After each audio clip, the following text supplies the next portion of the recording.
Oh, hi there. Sorry, you caught me polishing my lock collection. No, seriously though. Who would polish their locks? It just doesn't seem a worthwhile pastime. But these are, in my opinion, absolutely lovely locks. Now, this video it won't have any picking in it. The reason I'm making it is because I showed off a couple of brass shackle padlocks recently, and I said, "Ooh, maybe I'll show off my brass and bronze shackle padlock collection," sort of half jokingly, but a few of you said, "No, I'd really like to see that." So I shot a video of like a collection of 5 of these, and then I was going through some of my various lock stashes in the house, and I just found a whole bunch more, and I was like, I can't not reshoot the video now. So this is the reshoot video. I have picked a lot of these on camera already, he says, poking at a couple of the locks there. But, and I'll probably put some links in the description or something like that to the video numbers so that you can go watch me pick them. But like I said, this is actually just going to be exploring these beautiful padlocks relatively quickly, give you a little bit of an intro to them, and then that will be that really.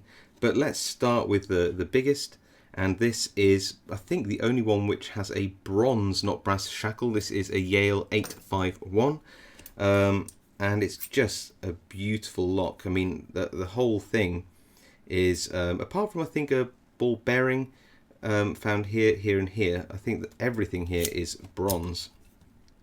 And it's just a gorgeous, gorgeous, gorgeous lock, and it's a classic design.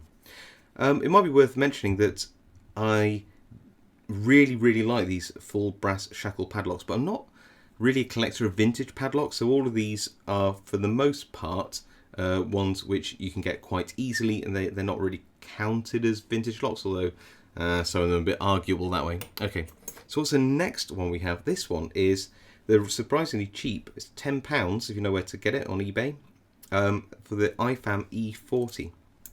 Now, another thing which you might be thinking is, why even sell these locks? Surely hardened steel is a much better material. Yeah, actually, hardened steel is a better material, but only for certain applications.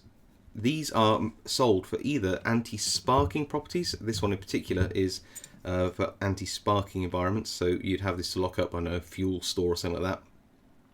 And a lot of the others are advertised as being for like anti-corrosion, so marine environments, those kind of things.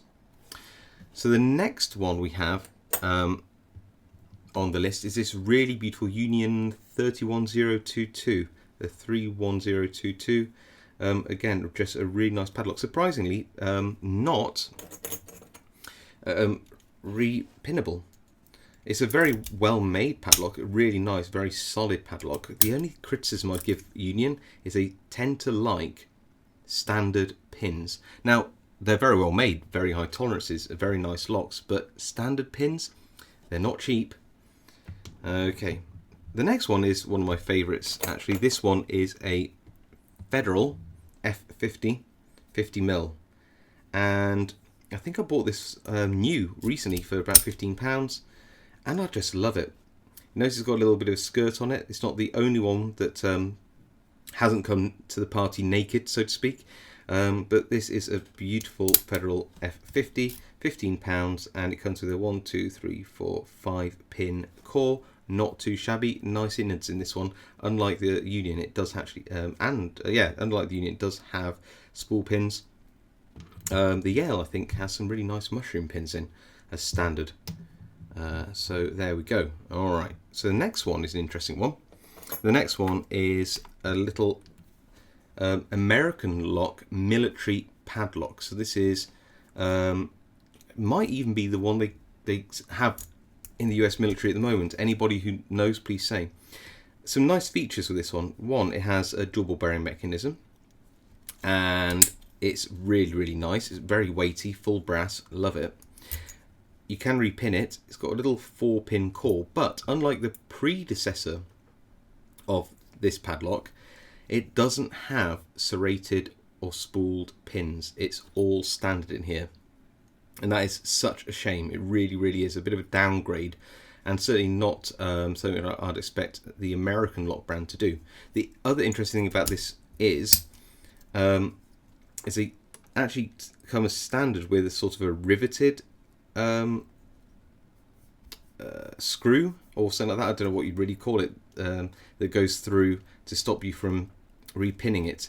But my friend Pete Restall, who no longer does YouTube videos, well, I hope he goes back to it, he drilled that out and put in an American lock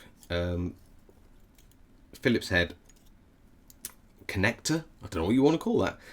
So that means I can actually pop that core out, albeit crimped. It's a crimped core. It doesn't have a circlip on the back. It's pretty awful. You can tell that these were made cheap. A very, very unlike American lock. Okay, the next one is a cool one. It's relatively rare. I think it was an eBay bargain. This is a Pape CR45. It's in the UK. Not easy to get hold of these Brazilian locks, but they do come up quite a bit on eBay. Well, at least now and again. And I'm lucky to have a few, actually, 2, maybe 3 bronze shackle ones, which I picked up on separate occasions, I think. So I've just been lucky. You just got to keep your eye out for these things, for trades and for eBay and all those kind of things. So yeah, really nice little lock. And Papes, again, they do nice cores with spools in, which is pretty fun to pick. What else do we have? One of my favourite, yeah, I do have a favourite master lock, and this is the 645 EORD. It's a European only full brass padlock, and it's just a really, really nice thing. You know, I mean it. It's got, look at that bitting. Does that look like standard master lock bitting to you? No. It's got spools in. It's got nice bitting. It's a lovely action. I mean, again, it's suitable for a low security application, but there's nothing wrong with this padlock at all. It easily stands up to, I think, things like the Papes and the IFAM. And this one is one which is completely out of manufacture, so maybe I'm cheating a bit, but I don't have the Abus Inox, and this is the Avocet 40mm weather resistance. The Avocet, they make the ABS high security Euro locks. You know, you might have seen them with the magnetic pins, but they don't make padlocks anymore, which is a shame. They made really nice padlocks, and this is a full brass one with a vinyl outer, which is just really pleasant.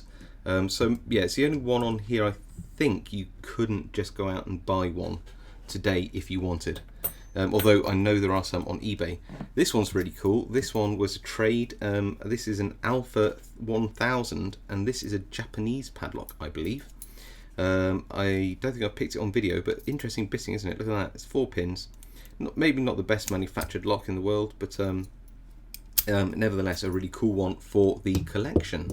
What else do we have? Reese, I believe, are a UK company. They do lockout, tag out products, and this is a particularly gritty lock. I think it just needs a good bathe in oil, but perfectly nice little 32mm by 15, I think, mil padlock. There we go. And finally, another little Japanese one, another trade, I think. I certainly have been to Japan, although it's somewhere I really want to go. And that is this little Stark lock. Look at that. It's a tiny, teeny weeny little lock. It's 16 mils across, and it's a little 3-pin lock. Very cute. Oh, so sweet. So that is my full brass or bronze bodied and shackled padlock collection. I think these are absolutely lovely. I mean, I collect padlocks. I'm a lock nerd. I mean, I've got like over 400 videos of me picking locks. It's clear that I'm a lock nerd. If you're watching this video, you're probably a lock nerd too. And there's nothing wrong with that. If you know of any of these full brass padlocks, not vintage ones like old Yales and things, but any of the sort of more modern brands, if you know of any that I don't have, and you know where to get them on the cheap, just comment below. If you like the locks, comment below. I wasn't going to pick a lock, but this Avocet is just such good fun, full of spools, really nice bitting, and I just can't help but want to just give it a quick pick. You can't blame me for that, can you? Pin 5 there. Oh, pin 4, a spool. Pin 2, spool, all the way to the back. Pin 5, I think, spool. What have I dropped? Pin 4. And we're open. Yeah, lovely, lovely locks. So, I just love a lock which is full of spools. Great feedback. Yeah, really lovely. Anyway, that's enough of my picking, that's enough of my talking, that's enough of my collection. Like I said, if you know of anything I don't have in my collection, one of these, you know, a modern brand lock which is available to just purchase, then please let me know in the comments. If you love the locks, let me know in the comments, and thank you for watching. I'll see you next time.